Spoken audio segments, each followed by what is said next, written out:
નમસ્કાર મિત્રો, GK with એમમાં હું અરવિંદ મકવાણા આપ સૌનું સ્વાગત કરું છું। મિત્રો, આજના વિડીયોમાં આપણે ગુજરાતના જિલ્લાઓની જે સિરીઝ ચાલુ છે તેમાં સુરેન્દ્રનગર જિલ્લા વિશે વાત કરીશું।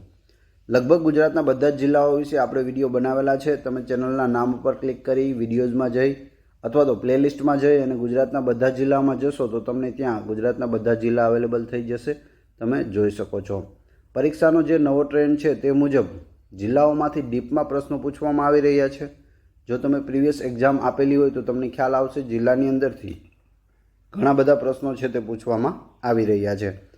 તો દરેક જિલ્લા વિશે આપણે સંપૂર્ણ માહિતી મળી રહે તે માટે આ સિરીઝ ચાલુ કરેલી છે અને વિડીયોઝ બધા બનાવેલા છે, જેથી તમને પરીક્ષામાં ઉપયોગી થઈ શકે અને તમારા માર્ક્સ ન જાય। જોઈએ સુરેન્દ્રનગર જિલ્લા વિશે।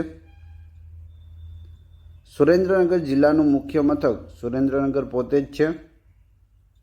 હવે સુરેન્દ્રનગર શહેર વિશે વાત કરીએ।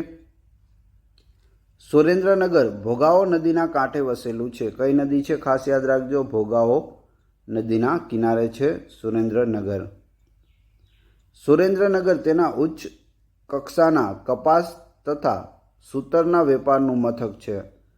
તો સુતરાઉ કાપડ એટલે કે સૂતરનો વેપાર અને કપાસ માટે તે ફેમસ છે સુરેન્દ્રનગર। સુરેન્દ્રનગરમાં આવેલું વઢવાણ વિશે વાત કરીએ। કવિ દલપતરામનો જન્મ અહીં થયો હતો। તો કવિ દલપતરામનો જન્મ ક્યાં થયો હતો? વઢવાણમાં। ખાસ યાદ રાખજો, આવા પ્રશ્નો વધારે પૂછાય છે। સોલંકી રાજા સિદ્ધરાજ જયસિંહે નગરની ફરતે કિલ્લો બંધાવ્યો હતો। તો વઢવાણમાં જે કિલ્લો આવેલો છે નગરને ફરતે કોણે બંધાવ્યો છે? સિદ્ધરાજ જયસિંહે। ચોટીલા વિશે વાત કરીએ। ચોટીલામાં રાષ્ટ્રીય શાયર, કવિ અને લોક સાહિત્યકાર એવા ઝવેરચંદ મેઘાણીનો જન્મ થયો હતો। તો ઝવેરચંદ મેઘાણીનો જન્મ ક્યાં થયો હતો? ચોટીલામાં। જો એની કર્મભૂમિ પૂછવામાં આવે તો બોટાદ અને જન્મભૂમિ પૂછવામાં આવે તો ચોટીલા। ચોટીલાના ડુંગર પર ચામુંડા માતાનું મંદિર આવેલું છે। 2 થી 3 વખત પૂછાયેલો પ્રશ્ન છે। ચોટીલાના ડુંગર ઉપર કોનું મંદિર છે?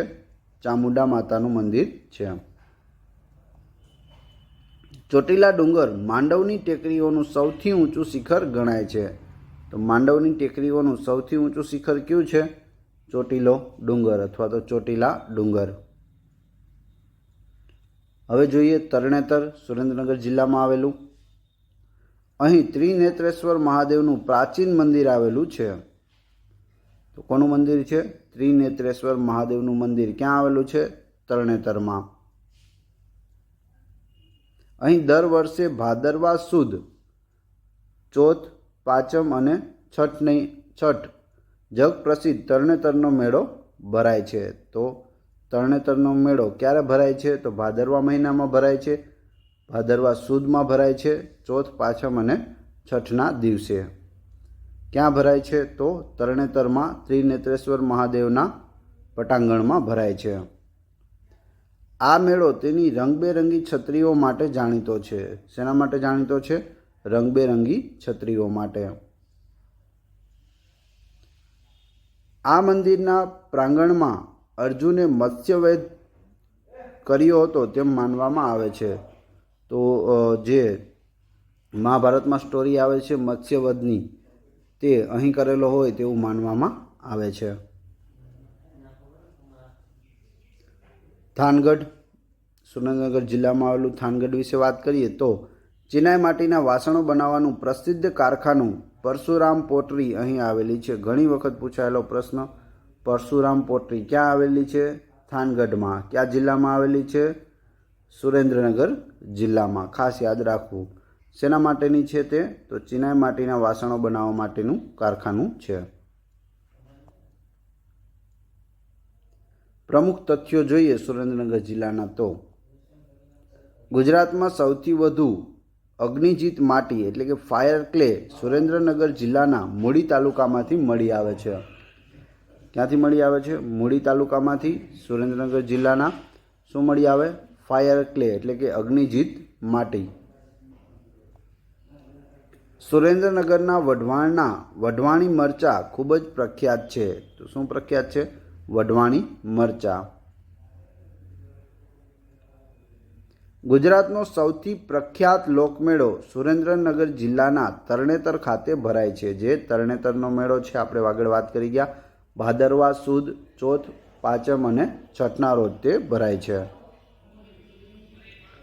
સુરેન્દ્રનગર જિલ્લાના ચુડા તાલુકાના રંગપુર ખાતેથી ગુજરાતમાં સૌપ્રથમ 1931માં હડપ્પા સભ્યતાના અવશેષો મળી આવ્યા હતા. તો ખાસ યાદ રાખવું, સુરેન્દ્રનગર જિલ્લાના ચુડા તાલુકામાં આવેલું રંગપુર ખાતેથી ગુજરાતમાં સૌપ્રથમ ક્યારે 1931માં હડપ્પા સભ્યતાના અવશેષો મળી આવ્યા હતા. આ રંગપુર છે અત્યારે અમદાવાદ અને સુરેન્દ્રનગરની વચ્ચે આવેલું છે.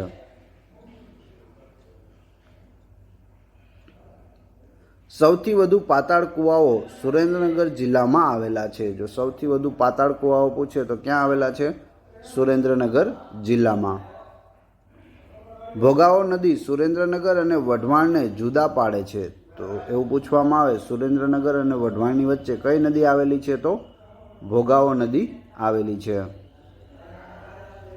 સુરેન્દ્રનગર જિલ્લામાં આવેલ ધ્રાંગધ્રા તેના પથ્થર માટે જાણીતું છે. તો ધ્રાંગધ્રાનું શું વખણાય છે? પથ્થર વખણાય છે. કયા જિલ્લામાં છે? સુરત જિલ્લામાં. હવે તમારી ટેસ્ટ, જે આપણે વિડીયો જોયો તેમાંથી જ તમને પ્રશ્નો પૂછવામાં આવે છે, જેના જવાબ તમારે કોમેન્ટ બોક્સમાં આપવાના છે, જેથી મને ખ્યાલ આવે કેટલા લોકોએ વ્યવસ્થિત વિડીયો જોયેલો છે અને કેટલા લોકોને આ પ્રશ્નોના જવાબ આવડે છે. એ પહેલાં જો વિડીયો પસંદ આવી રહ્યો હોય તો લાઇક કરો, કોમેન્ટ કરો, તમારા બધા મિત્રોને વિડીયો શેર કરો. ચેનલ સબસ્ક્રાઈબ કરવાની બાકી હોય તો ચેનલને સબસ્ક્રાઈબ કરી લો અને બાજુમાં આપેલા બેલને પ્રેસ કરી દો, જેથી રોજે રોજ આપને નવા વિડીયો અને નવી માહિતી મળતી રહે. આ વિડીયોની PDF મેળવવા માટે ડિસ્ક્રિપ્શનમાં મારી ટેલિગ્રામ ચેનલની લિંક પ્લસ વોટ્સઅપ ગ્રુપની લિંક આપેલી છે. ત્યાં જોડાઈ જશો તો ત્યાં તમને daily newspaper, daily current affair, most IMP PDF અને લેટેસ્ટ ગવર્મેન્ટ જોબની અપડેટ મળતી રહેશે. ટેસ્ટમાં જોઈએ તો પ્રથમ પ્રશ્ન છે, સુરેન્દ્રનગર કઈ નદીના કિનારે વસેલું છે? નીચે મારો નંબર આપેલો છે, એમાં GK લખી વોટ્સએપ કરી દેશો તો પણ હું તમને લિંક મોકલી આપીશ. કવિ દલપતરામનો જન્મ ક્યાં થયો હતો? આના જવાબ તમારે કોમેન્ટ બોક્સમાં ક્રમશઃ આપતા જવાના છે. 1 કરી અને એનો જવાબ, 2 કરી એનો જવાબ. 3. ચોટીલાના ડુંગર પર ક્યાં માતાજીનું મંદિર આવેલું છે? અને 4. કયો મેળો તેની રંગબેરંગી છત્રીઓ માટે જાણીતો છે? તો 4 પ્રશ્નો પૂછાયેલા છે, મોસ્ટ આઈએમપી છે. એના જવાબ કમેન્ટ બોક્સમાં આપી દેશો. મિત્રો, જિલ્લાઓ વિશે ખૂબ જ અગત્યની માહિતી આપણે મેળવી. બધા જ જિલ્લાઓ વિશે માહિતી આપેલી છે. તમે બધા જ જિલ્લા વિશે એક વખત વિડીયો બધા જોઈ લેજો, જેથી તમને ખ્યાલ આવે કે કયા જિલ્લામાં કઈ વસ્તુ આવેલી છે અને જિલ્લાની ઝીણવટપૂર્વક માહિતી મેળવી શકો, જેથી પરીક્ષામાં પૂછાય તો તમારો માર્ક ન કપાય. આશા રાખું છું આપને વિડીયો ખૂબ જ હેલ્પફુલ બન્યો હશે. મળીએ છીએ નવા વિડીયોમાં. Thanks for watching my video.